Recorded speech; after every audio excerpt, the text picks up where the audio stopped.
উচ্চতৰ মাধ্যমিকৰ চূড়ান্ত পৰীক্ষাৰ ফলাফলক কেন্দ্ৰ কৰি নগাঁৱতো উৎসৱমুখৰ পৰিৱেশ। নগাঁৱৰ ৰামানুজন উচ্চ মাধ্যমিক বিদ্যালয়ৰ ছাত্ৰ ছাত্ৰীসকল 100% উত্তীৰ্ণ। শিক্ষানুষ্ঠানখনত শিক্ষক আৰু ছাত্ৰ ছাত্ৰীসকলৰ আনন্দ উল্লাস। বিদ্যালয়খনৰ ছাত্ৰ ছাত্ৰীসকলৰ ভিতৰৰ পৰা কেইবাজনো ছাত্ৰ ছাত্ৰীয়ে সকলো বিষয়তে অসমৰ ভিতৰত সৰ্বোচ্চ নম্বৰ পাবলৈ সক্ষম হৈছে। ভিডিঅ' জাৰ্নেলিষ্ট মৃণালৰ সহযোগত নগাঁৱৰ পৰা বিভূতি বৰাৰ ৰিপৰ্ট, বটদ্ৰা লাইভ।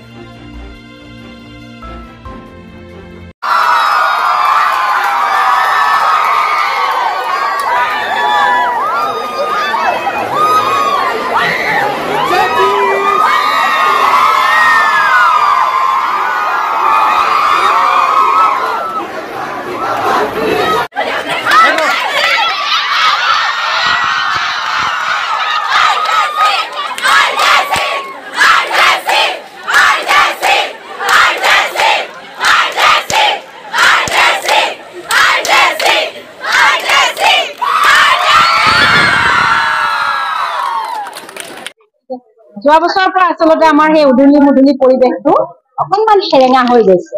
মনবিলাকো যেন কৰবাত সেমেকি উঠিছে আজিৰ দিনটোত, কাৰণ আমি 2008 চনৰ পৰা এই উৎসৱ পালন কৰি আহিছো। আৰু অকল উৎসৱেই নহয়, তাৰ পৰা অসমবাসীৰ লগতে আমাৰ সমূহ ছাত্ৰ ছাত্ৰী শিক্ষাগুৰুসকলে অধিক প্ৰেৰণা পায়, শক্তি পায়, সাহস পায়, যাৰ জৰিয়তে আমি আকৌ পিছৰ বছৰটোক আকৌ শক্তি সাহসেৰে আগুৱাই লৈ যাব পাৰো, ছাত্ৰ ছাত্ৰীসকলৰ কাৰণে কাম কৰিব পাৰো।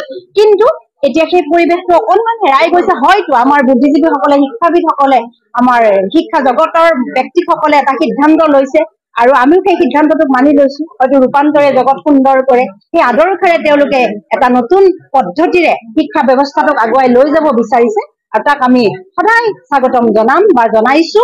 অসমবাসীৰ আশীৰ্বাদ আমি সদায় শিৰত লৈ আগবাঢ়ি যাম বুলি আমি পণ লৈছো। গতিকে আমাৰ ছাত্ৰ ছাত্ৰীসকলে আগৰ পৰাই ভাল কৰি আছে, এইবাৰো ভাল কৰিছে, 96, 97 বা অল আছাম হাইয়েষ্ট বহুকেইটা ছাবজেক্টত পাইছে।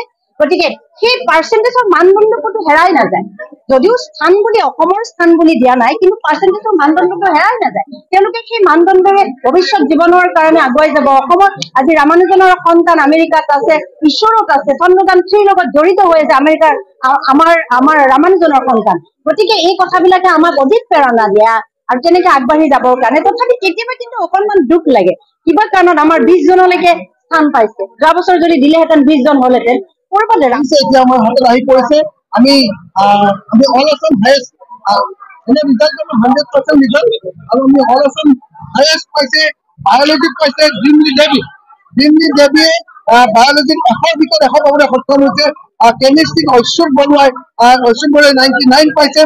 ইংলিছত ঋতিক শৰ্মাই 99 পাইছে অল আছাম হাইয়েষ্ট। আৰাধনা খাতুনে 99, আকাংক্ষা বৰাই 99, জেবা ফাৰিহাই 99, পাৰিজাত ঘোষে ৰজত ঘোষে 99, অনিন্দিতা দেৱীয়ে 99 পাইছে। এইকেইটা ইংলিছত পাইছে এইকেইজনে। আৰু মেথছত 5 জনে অল আছাম হাইয়েষ্ট পাইছে। ঐশ্বৰ্য বৰুৱাই 100 ভিতৰত 100 পাইছে। বিভুৰঞ্জন দাসে 100 ভিতৰত 100 পাইছে। আফতাব বালিয়ে 100 ভিতৰত 100 পাইছে।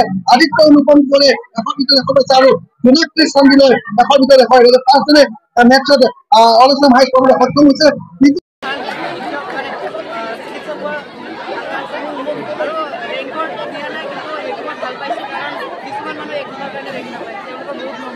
আৰু ময়ো নিজকে তাত ভাবিছিলোঁ যে মই যদি নাপাওঁ তেতিয়া মই বহুত মন দিছোঁ, সেইকাৰণে মই ভালে পাইছিলোঁ।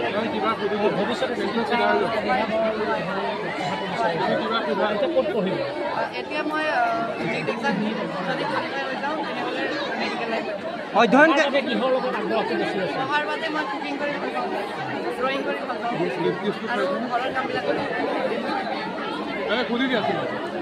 আজি তুমি তোমাৰ বিভাগ কি আছিলে? মোৰ বিভাগ চায়েন্স। কেনেকুৱা লাগিছে? বহুত ভাল লাগিছে। এইবাৰ যদি শিক্ষক নাই, তথাপিও তুমি তোমাক ভাল ফলাফল লাভ কৰিবলৈ সক্ষম হৈছা। কেনেদৰে কৰিছিলা? মই মানে আমাৰ প্ৰিন্সিপাল ছাৰে যেনেকৈ কৈছিলে মই তেনেকৈ ৰুটিনটো একদম 100% ফ'ল' কৰিছোঁ। 1 ছেকেণ্ড টাইম ৱেষ্ট কৰা নাই। ছাৰৰ ওপৰত মোৰ চব ক্ৰেডিটটো আমাৰ ছাৰ নহ'লে মই এতিয়া 92 ঘৰতো নাহিলোঁ। কি ক'বা বিদ্যালয়খনক? কি ক'বা?